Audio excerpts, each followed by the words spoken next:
चांद पे दाग नजर आता था। रोज सेन में चारपाई बिछती और सोने का सीन स्टार्ट होने लगता तो दादी कहानी वगैरह भी सुनाया करती थी। कई दफा उनसे पूछा कि चांद में वो घड़ा क्या है जो नजर आता है हमें। वो ये कहती कि चंदा, वहाँ एक बुढ़िया बैठी है और चरखा चलाती है। अगर मैं हाथ हिलाए बगैर चलूँ तो शायद ऊपर के जिस्म की हड्डियों की रगड़ कुछ कम हो जाए, उनकी लाइफ बढ़ जाए। क्यों सोचे? बिल्कुल नहीं। अगर कोई बुजुर्ग, कोई पेंडू दोस्त कभी किसी पीर की करामतें सुना दे या कोई मफूकुल फितरत वाकया बयान कर दे तो उसे टोक कर उसकी साइंस को दुरुस्त करने से हमें क्या सुकून हासिल हो जाएगा।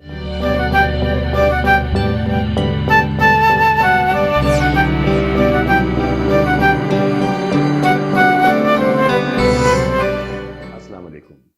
कैसे हैं मेरे नाजरीन? उम्मीद करता हूँ बेहतरीन होंगे। इमाम जंतरी ऑफिशियल यूट्यूब चैनल पे आप देख रहे हैं अपना प्रोग्राम जहान हैरत। इस प्रोग्राम में हम आपको कोशिश करते हैं कि हर दफ़ा एक नई स्टोरी सुनाएं, कुछ नया ऐसा मटेरियल आपके सामने लेके आएँ जो आप सुने और आप उसे कुछ सीखें भी। ज़ाहिर है मेरे लिए भी सीखने के लिए बहुत कुछ है और आपके लिए भी समझने और सीखने के लिए इसमें बहुत सी चीज़ें हैं। छोटी छोटी सी बातें होती हैं जो हमारे घरों से, हमारे दोस्तों से, हमारे माशरे से और इस सरज़मीन से मुतल्लिक होती हैं जिसमें हम रहते हैं। हमारा कल्चर, हमारी सकाफ़त, हमारी रस्म व रवाज, हमारी बुदोबाश, ये सब कुछ इसके अंदर इसका हिस्सा होता है कहीं ना कहीं। तो बचपन में हमने अपनी दादी से, अपनी नानी से जो कहानियाँ सुनी, उसके कुछ ना कुछ कंटेंट जो होता है उसका वो हमारे दिमागों में महफूज रहता है और बुढ़ापे तक हम उनका कहीं ना कहीं मज़ा लेते रहते हैं। कहानियाँ हमारी दिलचस्पी के लिए तो होती हैं, इसमें सीखने के लिए भी बहुत कुछ होता है। किताबें कहानियों से भरी पड़ी हैं। कभी कभी तो एक बहुत सच्ची बात भी कहानी लगती है और कभी ऐसे होता है कि कहानी भी सच लगना शुरू हो जाती है। आज का जो मजमून है ये भी किताब दाढ़ी वाला से लिया गया है, हसनैन जमाल की बहुत खूबसूरत किताब। आपको मैं आज सुनाता हूँ। तो हसनैन लिखते हैं कि अच्छा खासा हमें मालूम था कि भाई ज़मीन के नीचे एक बैल खड़ा है, उसके दो सींग हैं और वो दोनों ज़मीन को बैलेंस रखे हुए। जब वो थक जाता है ना तो थोड़ा हिलता जुलता है, सींगों की जगह बदलना चाहता है। अब जो ज़मीन एक सींग से दूसरे सींग पर टकराने लगता है तो उधर बीच में जलजला आ जाता है। ज़मीन टिकी नहीं और भूचाल ख़त्म। सादा सी बात थी, लॉजिक समझ भी आती थी। बैल किससे जाके चेक करना था?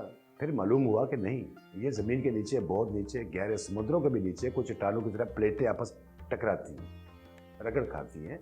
तो एक दो मिनट के अमल में ऊपर तबाही हो जाती है और दरअसल होता ये है जिसकी वजह से जलजला आता है। ओके, ठीक हो गया। चांद पे दाग नजर आता था। रोज सेन में चारपाई बिछती और सोने का सीन स्टार्ट होने लगता तो दादी कहानी वगैरह भी सुनाया करती। कई दफ़ा उनसे पूछा कि चांद में वो घड़ा क्या है जो नजर आता है हमें।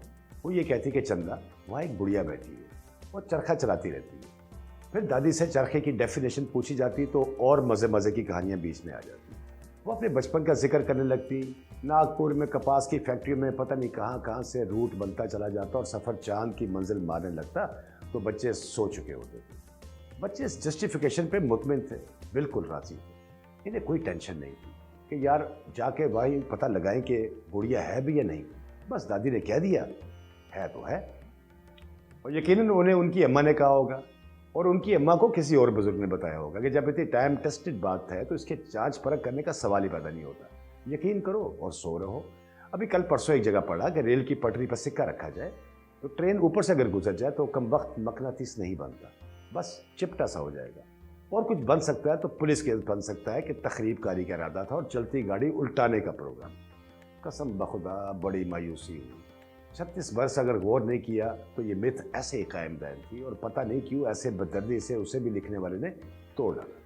कई वर्षों तक ये फैंटेसी होती थी कि यार कभी स्टेशन जाएंगे और पटरी पे 10 पैसे का सिक्का रख के उसको चेक करेंगे और ये ज़रूर देखेंगे कि मकनातीस कितना पावरफुल बनता है।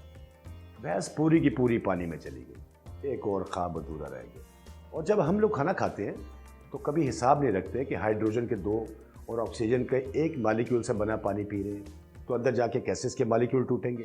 सोडियम और क्लोराइड के मिलने वाले जो केमिकल है उससे तैयार होने वाला नमक खाया तो वो पानी वाले हाइड्रोजन और ऑक्सीजन के साथ क्या असर मारेगा। 12 कार्बन, 22 हाइड्रोजन, 11 ऑक्सीजन के एटमों से बनी चीनी जो है वो चाय में कितनी डालनी है कि जायका अपने मतलब का हो जाए।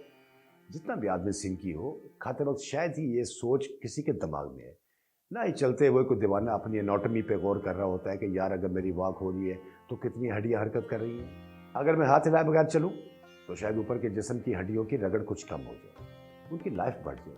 क्यों सोचेगा? बिल्कुल नहीं सोचेगा। गाड़ी चलाते हुए इंजन की साख और पुर्जों पर गौर नहीं करते, घर में उगे पौधों के फोटोसिंथेसिस को नहीं परखते, तो भाई हर चीज़ में अकल को ज़हमत देने की ज़रूरत क्या है? बल्कि क्यों है? अगर ज़िंदगी से सादगी गायब हो जाए, देवमालाई सुपरनैचुरल या अजीबोगरीब बातें छीन ली जाए, उल्टे सीधे खुश होने के मौके न रहे, सारा वक्त इल्म बघारने पर जोर दिया जाए, हर वो बात जो अकल में ना समाए उसे जहालत कह दिया जाए, और जो दिमाग मोटी बातें सोचता है वो छोटी खुशी में खुश रहता है, उसे ज़बरदस्ती अलजबरा पढ़ाया जाएगा तो उसके साथ जुल्म है।